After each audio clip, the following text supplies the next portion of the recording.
탄핵소추 정족수와 절차 논란 대통령 권한대행의 경우는 1. 헌법상 탄핵소추의 요건. 헌법 제65조는 탄핵소추의 발의와 의결 정족수를 명확히 규정합니다. 1발의 요건. 대통령 이외의 공무원 국회제적위원 3분의 1 이상 발의. 대통령 국회제적위원 과반수 발의. 2. 의결 요건. 대통령 이외의 공무원 국회제적위원 과반수 찬성.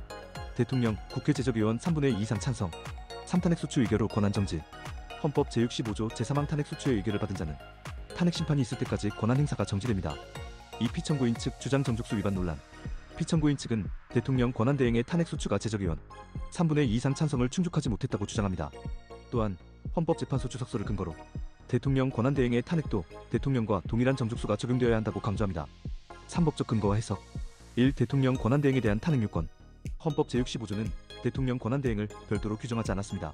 그러나 대통령 권한대행이 대통령의 직무를 수행하므로 대통령과 동일한 발의 및 의결 요건이 적용된다고 해석될 여지가 있습니다. 이 탄핵소추의 절차적 중요성. 헌법상 탄핵소추는 정확한 발의 및 의결 정족수를 준수해야만 그 효력이 인정됩니다. 만약 정족수를 충족하지 못한 채 의결되었다면 이는 절차적 정당성을 위배하여 탄핵소추 자체가 무효로 판단될 가능성이 큽니다.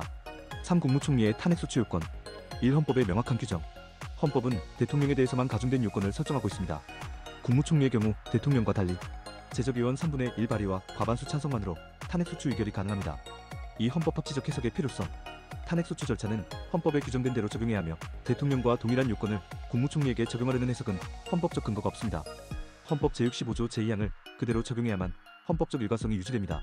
3. 탄핵소추의 적용과 절차적 정당성. 1. 국회 탄핵소추권의 중요성. 탄핵소추는 헌법 위반 또는 법률 위반 행위에 대한 책임을 묻는 정치적 법적 절차입니다. 이를 통해 권력기관의 견제와 균형을 실현합니다. 이 절차적 정당성 확보. 국무총리 탄핵소추는 헌법이 명시한 요건 발의 3분의 1 의결 과반수를 충족하면 충분히 성립됩니다. 헌법에 없는 가중요건을 적용하려는 시도는 헌법 정신과 어긋날 수 있습니다. 사결론. 대통령과 국무총리 탄핵소추 요건의 차이. 헌법은 대통령에 대해 가중요건을 명시하며 국무총리의 탄핵소추 요건은 제적위원 3분의 1 발의와 과반수 찬성으로 충분합니다. 헌법이 정하지 않은 요건을 임의로 추가하는 것은 헌법 합치적 해석에 위배될 수 있습니다. 탄핵소추는 헌법에 따라 명확하고 공정하게 이루어져야 합니다. 영상이 도움되셨다면 구독과 좋아요,